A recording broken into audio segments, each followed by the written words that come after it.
Hello दोस्तों, स्वागत है आपका अपने खुद के चैनल द टेक्सलेंट्स में। आज मैं आपको बताने वाला हूँ डेफर्ड टैक्स के बारे में। जो डेफर्ड टैक्स आपने देखा होगा, हम बैलेंस शीट में डालते हैं और हम सीए लोगों को तो बहुत ही आराम से पता है कि ये AS 22 से रिलेटेड है और कैसे इसको डालते हैं, और काफ़ी डीप सेक्शन है। पर ये जो मैं वीडियो बना रहा हूँ ये उन लोगों के लिए है जो बिल्कुल भी डेफर्ड टैक्स के बारे में नहीं जानते हैं और बस वो ये जानना चाहते हैं कि बैलेंस शीट में डेफर्ड टैक्स आता कैसे है।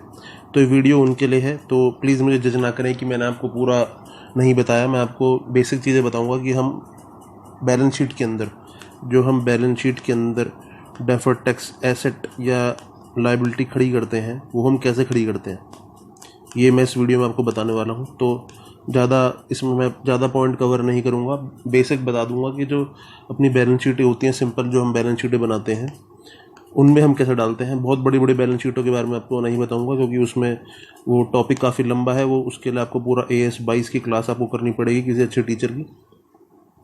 तो यहाँ मैं आपको बताता हूँ कि हम बैलेंस शीट में डालते कैसे। देखिए, आपने देखा होगा कि डेफर्ड टैक्स एसेट बना हुआ होता है बुक्स में, और एक बना होता है डेफर्ड टैक्स लायबिलिटी। क्या होता है? एक तो होता है डेफर्ड टैक्स एसेट और एक होता है डेफर्ड टैक्स लायबिलिटी। पेन में क्या हो गया यार? एक होता है डेफर्ड टैक्स लायबिलिटी, ठीक है। अब इन लोग इन चीज़ों को बनाते कैसे हैं? तो सबसे पहले हम देखते हैं WDV of fixed assets. Income tax act में क्या आ रहा है? Suppose WDV of fixed asset income tax act में 1000 रुपये आ रहे हैं, ठीक है। और WDV of fixed asset as per companies act क्या आ रहा है? कंपनीज एक्ट, वो सपोज आ रहा है 800 रुपये। अब आप मुझे ये बताइए कि WDV अगर फिक्स्ड एसेट्स की इनकम टैक्स में 1000 रुपये है, तो डेप्रिसिएशन इनकम टैक्स का ज़्यादा लगा होगा या कंपनीज एक्ट में ज़्यादा लगा होगा? आप बात समझ रहे हैं मेरी? मान लीजिए 2000 रुपये का एसेट है और उस पर डेप लगा 200 रुपये, तो 800 रुपये का एसेट हो गया ना, यानी 1800 रुपये का एसेट हो गया, उसके WDV 1800 रुपये हो गई। ये बात आपको समझ में आ गई? तो इस तरह से जो ओरिजिनल कॉस्ट होती है एसेट की, उसमें डेप्रिसिएशन लगा देते हैं तो WDV आ जाती है। तो अब मैंने आपसे पूछा था कि WDV इनकम टैक्स एक्ट की तो है 2000 रुपये, इसे 1800 कर लेते हैं। WDV इनकम टैक्स एक्ट की है 1000 रुपये, और WDV कंपनीज एक्ट की है 800 रुपये। तो डेप्रिसिएशन कहाँ ज़्यादा लगा होगा? जहाँ WDV कम आ रही है वहीं डेप्रिसिएशन ज़्यादा लगा होगा। ये बात आपको समझ में आ गई? तो इनकम टैक्स एक्ट में जब WDV ज़्यादा आ रही है, यानी डेप यहाँ पे कम लगा होगा, ठीक है। और यहाँ WDV कम आ रही है तो डेप यहाँ ज़्यादा लगा होगा। इतना पॉइंट क्लियर है आपको? अब मैं आपको बताता हूँ डेफर्ड टैक्स एसेट या लायबिलिटी होता क्या है। देखिए, डेफर्ड का मतलब होता है कि जो रुक गया, मतलब रुका हुआ। डेफर्ड का मतलब होता है रुका हुआ, जो बाद में आएगा, अभी नहीं आ रहा, बाद में आएगा। तो 31 मार्च 21 में जब हम अपनी बैलेंस शीट क्लोज करते हैं, तब हमें उसमें ये डिस्क्लोज करना पड़ता है कि हमारा कौन सा ऐसा टैक्स है जो रुका हुआ है, जो हमें आगे पे करना है या हमें आगे उसका बेनिफिट मिलेगा। जैसे हम TDS को बुक करते हैं ना बुक्स में, इसी तरह हमें डेफर्ड टैक्स को भी बुक करना पड़ता है, ठीक है। ये बात आपको समझ में आ गई? तो डेफर्ड टैक्स का मतलब क्या हुआ? अब डेप्रिसिएशन है, ठीक है। अब इनकम जब हम बैलेंस शीट बनाते हैं तो हम दो लॉ से अपनी बैलेंस शीट बनाते हैं। एक तो होता है कंपनीज एक्ट और एक होता है इनकम टैक्स एक्ट। दो लॉ से बैलेंस शीट बनती है। बैलेंस शीट तो बेसिकली कंपनीज एक्ट से बनती है, पर जो इनकम टैक्स है वो तो इनकम टैक्स एक्ट के अकॉर्डिंग लगेगा। जो 22% यानी या 25% या 30%, ये जो टैक्स रेट है ये तो इनकम टैक्स एक्ट के अकॉर्डिंग लगेगा ना, क्योंकि कंपनीज एक्ट में तो इनकम टैक्स एक्ट के रेट नहीं दिए हुए। तो इनकम टैक्स एक्ट के अकॉर्डिंग हम रेट लेके चलते हैं। तो इसलिए कंपनी जो बैलेंस शीट बनती है वो डिपेंड करती है कंपनीज एक्ट पे, तो 99% डिपेंड करती है, पर 1% इनकम टैक्स का भी पार्ट होता है जब हम अपनी बैलेंस शीट बनाते हैं। अब डेप्रिसिएशन जो होता है वो कंपनीज एक्ट में अलग रेट पे चल रहा है, ठीक है। कंपनीज एक्ट पे चल रहा है, सपोज डेप्रिसिएशन में हम एक एसेट ले लेते हैं, मान लीजिए है प्लांट मशीनरी। अब डेप्रिसिएशन जो कंपनीज एक्ट में है प्लांट मशीनरी के ऊपर, अब कंपनीज एक्ट में भी 2 रेट होते हैं डेप्रिसिएशन के, उसमें नहीं जाएंगे, बस मैं आपको एक एग्जांपल के लिए बता देता हूँ कि प्लांट मशीनरी में सपोज 20% डेप्रिसिएशन है कंपनीज एक्ट में, ठीक है।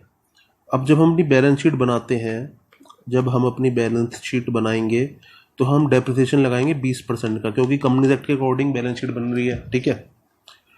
पर जब हम अपनी ITR फाइल करेंगे तो हम क्या करेंगे, when we will be filing our ITR will have to charge the depreciation as per income tax act, क्योंकि ITR जो होती है it is filed as per the income tax act।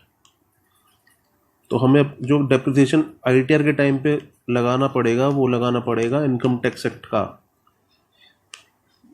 तो ये जब जहाँ पे भी इस तरह का डिफरेंस आएगा ना कंपनीज एक्ट और इनकम टैक्स एक्ट में, वहाँ पे ही हमें ये डेफर्ड टैक्स की कैलकुलेशन करनी पड़ जाएगी। तो सपोज प्लांट मशीनरी थी 10,000 रुपये की, ठीक है। अब depreciation as per income tax act कितना आया, 15% रेट है इसमें प्लांट मशीनरी में, और कंपनीज एक्ट में है 20%, तो 15% कितना हो गया, 1,500 रुपया।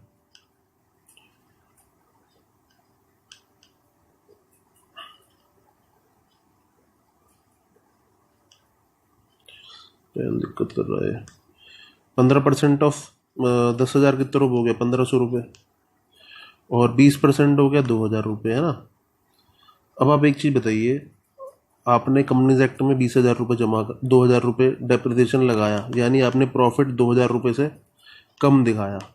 जब आपने प्रॉफिट 2,000 रुपये से कम दिखाया जो जेन्युइनली आपका बन रहा था, पर जैसे आप ITR फाइल करने चले तो वहाँ पे आपने इनकम टैक्स का रेट लगाया, डेप्रिसिएशन का रेट लगाया 15%, तो उसकी वजह से आपको प्रॉफिट आपने वहाँ पे दिखाया ज़्यादा, जबकि कायदे में आपका प्रॉफिट बन रहा था कम, क्योंकि आपने बुक्स बनानी थी कंपनीज एक्ट के हिसाब से। तो गवर्नमेंट की वजह से, मतलब इनकम टैक्स की वजह से आपको अपना प्रॉफिट ज़्यादा दिखाना पड़ा, क्योंकि डेप्रिसिएशन कम था। बात समझ में आ रही है आपको? जब आप प्रॉफिट लॉस बना रहे थे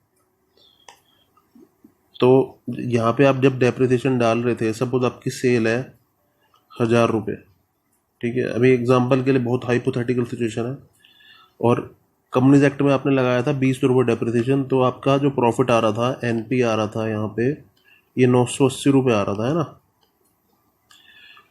ये तो आपने कंपनीज एक्ट में अपना 980 रुपये का प्रॉफिट निकाला हुआ था कंपनीज एक्ट,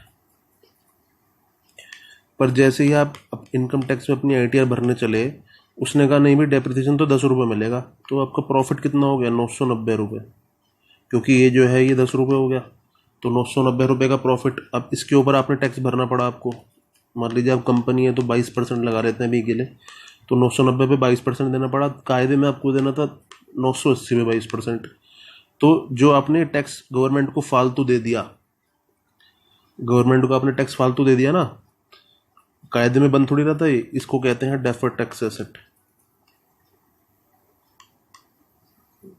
गॉट इट? अब ऐसे ही अगर उल्टा हो जाता, सपोज प्रॉफिट लॉस आपने बनाया 1,000 रुपये की सेल है, और डेप्रिसिएशन आपने लगाया कंपनीज एक्ट में 20 रुपये, 980 प्रॉफिट आ रहा है, पर जब आप अपनी ITR फाइल करने चले तो डेप्रिसिएशन आपका लगा 25 रुपये, तो आपका प्रॉफिट आया 975 रुपये। तो आपने टैक्स यहाँ क्या कम जो आपने टैक्स है वो कम पे करा, क्योंकि 975 प्रॉफिट हो गया, कायदे में 980 बन रहा था, यानी आपने टैक्स जो है वो कम पे करा है। और कम पे करने का मतलब क्या है कि वो बन गया डेफर्ड टैक्स लायबिलिटी। तो उम्मीद है मुझे जो मैंने बताया आपको समझ में आया होगा। अब मैं आपको बताता हूँ कि बैलेंस शीट में जो हम एसेट या लायबिलिटी डालते हैं वो कैसे डालते हैं। मैंने आपको बेसिक बता दिया पीछे का क्या होता है, ऐसे ही डेप्रिसिएशन की तरह बोनस पे भी लग जाता है। और जो भी जहाँ जिन जिन भी खर्चों में ये इनकम टैक्स एक्ट और कम्युनिज एक्ट में जहाँ पे भी वो होगा, मतलब आपस में लड़ाई होगी, वहाँ पे भी हमारा डेफर्ड टैक्स एसेट या लायबिलिटी बनेगा। पर डेप्रिसिएशन जो मेन छोटी मोटी बैलेंस शीटों में डेप्रिसिएशन नहीं होता है, तो हम डेप्रिसिएशन ही लेके चल लेते हैं। तो जब आपके पास बैलेंस शीट आए तो आप कैसे बनाएंगे? WDV आप देखेंगे इनकम टैक्स एक्ट में कितनी आ रही है, ठीक है। सपोज 1000 रुपये आ रही है। मेरा पेन थोड़ा ख़राब हो रहा है, प्लीज़ इसको माइंड मत कीजिएगा। एक सेकंड में दोबारा बनाता हूँ। WDV आ रही है आपकी, sorry, WDV income tax act में आ रही है 1000 रुपये, ठीक है। और WDV कंपनीज एक्ट में आ रही है 800 रुपये। अब आपको थोड़ा सा इसमें उल्टा सोचना पड़ेगा, क्योंकि इस तरह का फॉर्मेट होता है कंपनीज एक्ट। कंपनीज की जब भी बैलेंस शीट बनाएंगे तो आपको इस तरह से सोचना पड़ता है। अब यहाँ पे आप इसका डिफरेंस निकालेंगे, 200 रुपये आ गया। अब आपको सोचना है कि WDV अगर इनकम टैक्स में ज़्यादा आ रही है, यानी डैप इसमें कम लगा होगा, तब तो ज़्यादा आ रही है WDV, और डेप्रिसिएशन कम लगा होगा तो प्रॉफिट ज़्यादा होगा। कंपनीज एक्ट में डेप ज़्यादा लगा होगा और प्रॉफिट होगा कम, तो कंपनीज एक्ट के हिसाब से आपका प्रॉफिट तो कम बन रहा था, पर आपको इनकम टैक्स में जाने की वजह से, ITR इनकम टैक्स में फाइल करने की वजह से इनकम टैक्स ज़्यादा भरना पड़ा। तो WDV अगर इनकम टैक्स एक्ट की ज़्यादा आ रही है तो ये बन जाता है आपका डेफर्ड टैक्स एसेट, ठीक है। अब ये आपका बन गया, सॉरी मैं आपको गलत बता दिया, ये आपका बन गया टाइमिंग डिफरेंस। पहले बनेगा टाइमिंग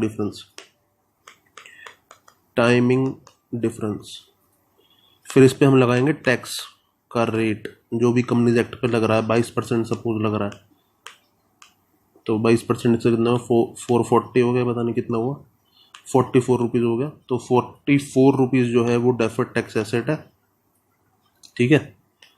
सब डेफर्ड टैक्स एसेट आया आपका 44 रुपीज़। तो अब हम देखेंगे कि हमारी बैलेंस शीट में लास्ट ईयर क्या था। सपोज लास्ट ईयर थी लायबिलिटी 20 रुपये की। अब आप देखिए कि आपको एसेट बनाना है 44 रुपये का और 20 रुपये की लायबिलिटी है, तो आपको कितने रुपए से इसको डेबिट करना पड़ेगा? 64 रुपीज़ से, तभी तो लायबिलिटी को एसेट बनाएंगे। तो ये आपका ट्रांसफर टू P&L में आ जाएगा। समझ रहे हैं आप मेरी बात?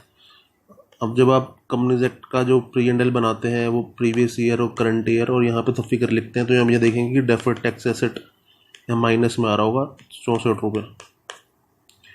और बैलेंस शीट जब आप बनाएंगे तो यहाँ पे आ रहा होगा DTA 44 रुपीज़। तो अगर आप अकाउंटेंट हैं या जो भी हैं, आप अपने जो आपके CA साहब ने बैलेंस शीट बनाई है उसको आप रिव्यू कीजिए, एक बार रिव्यू कीजिए, उसमें चेक कीजिए कि डेफर्ड टैक्स एसेट और लायबिलिटी कैसे बन रहा है, तब आपको समझ में आ जाएगा। अगर आपको लगता है कि उसमें गलती है तो आप उनको करेक्ट करा सकते हैं, और अगर आपको कुछ भी कन्फ्यूज़न है तो आप मेरे से पूछ सकते हैं। और भाई लोगों, सब्सक्राइब जरूर कर देना चैनल को। Thank you.